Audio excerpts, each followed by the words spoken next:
All right, so we're going to wrap up chapter 2 by talking about something called the invertible matrix theorem.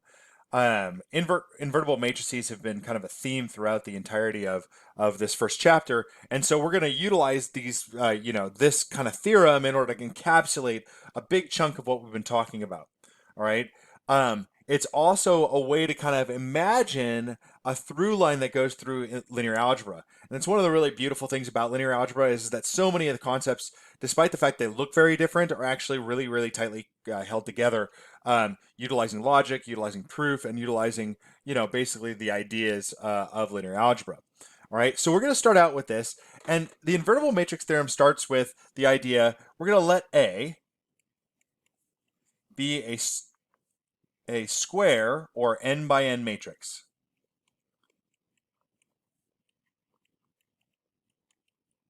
So if A is not square or n by n, then all these statements are irrelevant because A can't possibly be invertible. We already saw that. To have an inverse, we actually had to have a square matrix. And so we start with that.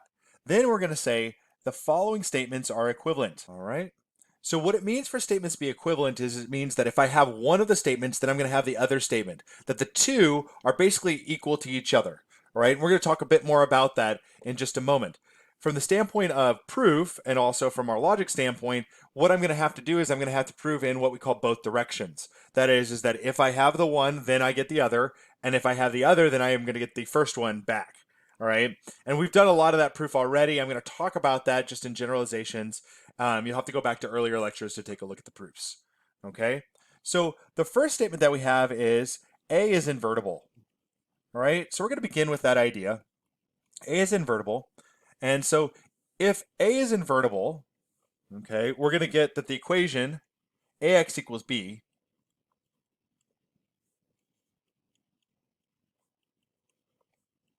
has a unique solution for all B.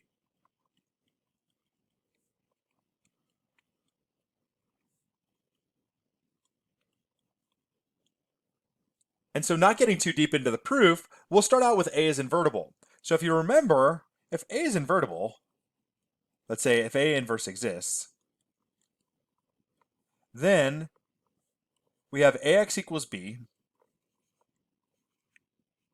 and that allowed us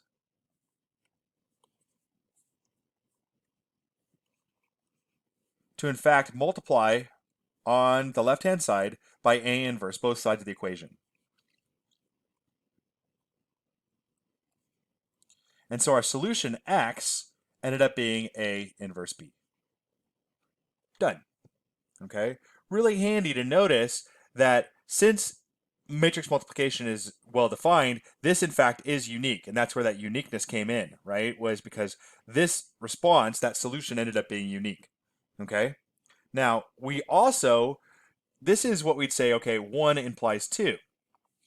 When we talked about 2 implying 1, okay, we had the equation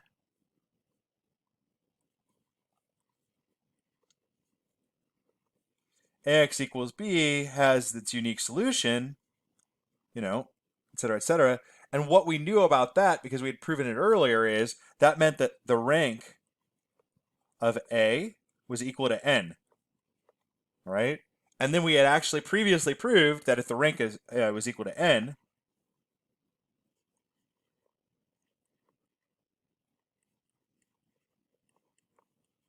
that then implied that A was invertible.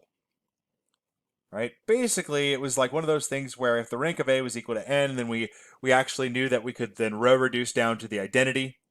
Okay, and since we could row reduce down to the identity, that in fact meant that A was invertible. Right? So these two particular ones, there were some chains of logic that kind of happened there. But basically, having the equation AX equals B having a unique solution, right? This thing right there, okay, meant that the rank of A was equal to N. And since the rank of A was equal to N, right, that then ended up leading us to get that A was invertible. All right? So that's those. Now let's try, for example, the next one, number 3. Okay, our third statement was the equation AX equals 0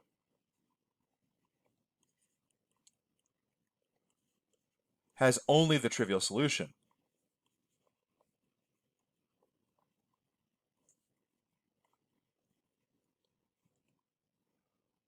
All right, well, if we want to start with A being invertible, okay, A being invertible and going to AX equals 0, Z has AX equals 0 has only the trivial solution, which by the way is the 0 vector, okay, then it's actually basically 1, we just showed, or we had proven previously that 1 implied 2. That is that A was invertible, gave me that AX equals B has a unique solution for all AX equals B, right? So that means AX equals 0 has a unique solution.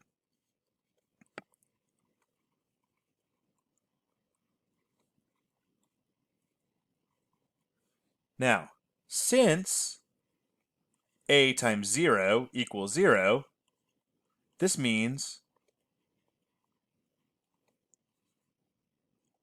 0 is that unique solution.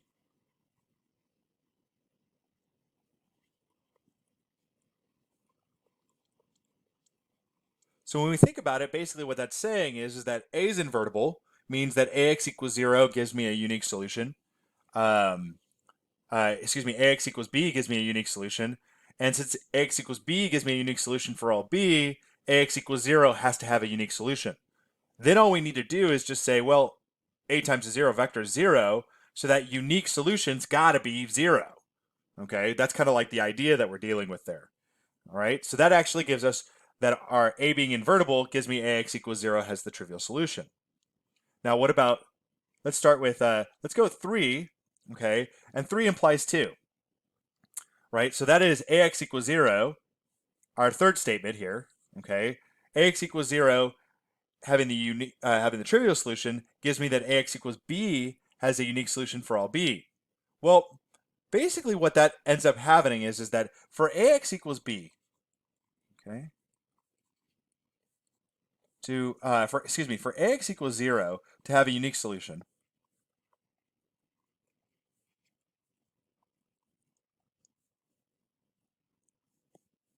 A, or the RREF of A, okay, has to be the identity, BIN, okay?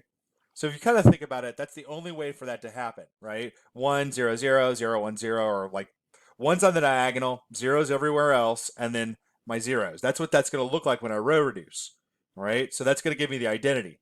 Well, if that's the case, that then A is going to row reduce down to the identity no matter what B is, okay? And this is, obviously not very mathy, right? There are other ways to write this. We wrote it in earlier sections, but A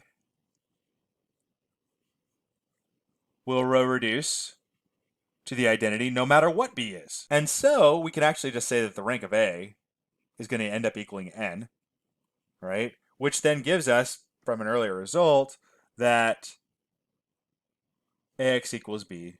So that gives me then that AX equals B has a unique solution for all B.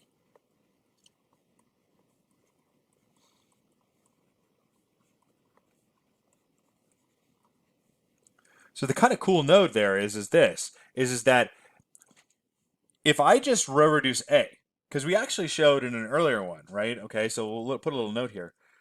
Row reduction of A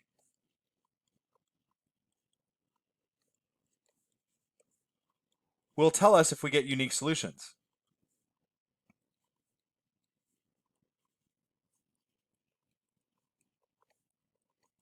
for all B. And the reason why that is that basically, I mean, like what you're going to get is you're going to get diagonals, right? Okay. And then a diagonal of ones, zeros everywhere else. And then, yeah, it'll be different every single time other than for AX equals 0. But, I mean, like, it's pretty solid to know that you actually will get a result. You will get, in fact, the number that you're looking for. Okay. And then to say that 3 implies 1, that is that AX equals 0 will, in fact, give me back A being invertible, right? We could just basically say, well, 3 implied 2, and 2 we know implies 1. That is that AX equals 0 gives me the trivial solution, implies that AX equals B gives me a unique solution for all B, and we know that AX equals B gives me a unique solution, gives me that A is invertible. Sweet. That's great. Okay. Now let's take a look at number 4. All right. Number 4 is that the rank of A equals n. All right. Well, let's say, for example, we want to prove that 1 implies 4. That is that A is invertible, implies that the rank of A is equal to n. Well, we already talked about this. RREF of A, okay, is going to equal the identity, right? Which has a rank of n, which has a rank of n. That's it.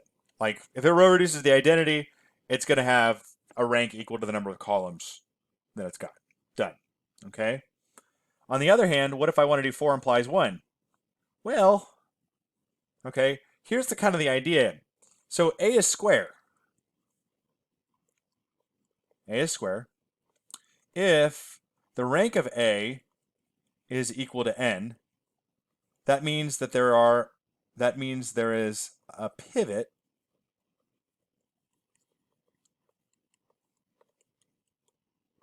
in every row of A. All right, excuse me, every row of A. It's true, okay? So if you kind of think about that, that means that the RREF of A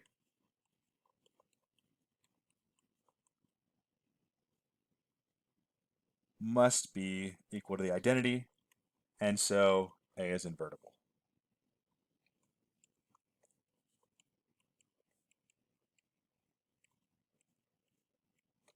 All right, cool.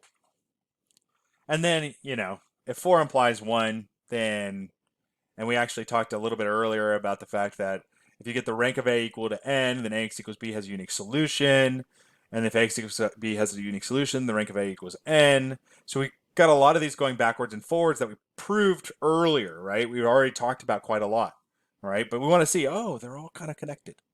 Yes? Let's take a look at the fifth one. The fifth statement that we have here. A can be expressed as a product of elementary matrices. All right. So what we've shown, if we take A, right, okay, A, and this is just thinking from the perspective of 1 implies 5, all right? It's kind of a direct mode. A, and what we're going to do is we're going to operate on it using elementary row matrices. We know, okay, that if I take A and I row reduce A, I'm going to row reduce it down to the identity, all right? And we had discussed that. We see that on a regular basis. So the row reduction of A is going to be equal to I, yes? Now, that means like I'm going to have, say for example, E1, E2, all the way back to an En, like the n different elementary matrices that I'm going to multiply by in order to get A to equal the identity. Okay? Now, what these guys are here, we saw earlier that these are A inverse. Okay? Because A inverse A times A equals I to the n. We know that A inverse exists because A inverse happens to be because A is invertible, right? So hence that happens too, right? So what I'm going to do is I'm going to say, okay, well, this is A inverse. Okay, here's A, right? And this is In. And I'm going to multiply by A on the left-hand side for both. Okay, this I already know. This is going to be In. We got that. We'll get to that in just a second. But also, this here is the identity as well. A inverse is also going to be the identity. All right? And this thing, that's A inverse inverse. All right? So basically what I have is I have A inverse inverse, A inverse, A equals A. All right? Sometimes it looks a little bit like it's symbol pushing, but it's not. I mean, we have to kind of understand that these things, we already defined one as the inverse, right? Okay, we take the inverse of the inverse, we end up with the matrix back again. So that's kind of it's an important kind of set of ideas. Now A inverse before, right? So this is going to say then A, right, is going to equal the inverse inverse. And remember that this is all your elementary row matrices. So A is going to equal E1, E2, E3, oh, excuse me,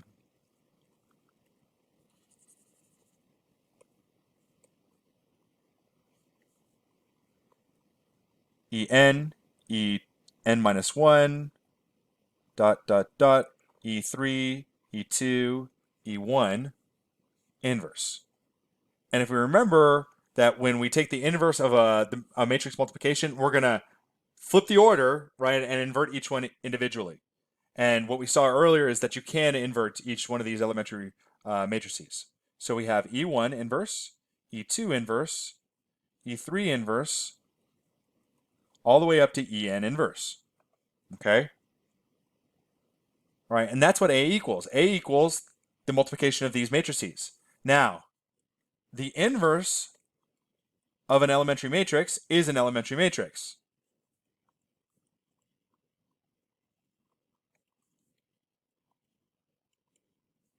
So, A can be written as the product of elementary matrices. That's kind of cool, right? Now, the other way around, I think I might give it an assignment. That is to show that if A can be written as a product of elementary matrices, that means that A is in fact invertible. All right? But it's not that bad. It's kind of similar to this proof back that we had over here. Okay? And then finally, our seventh statement is going to be A is row equivalent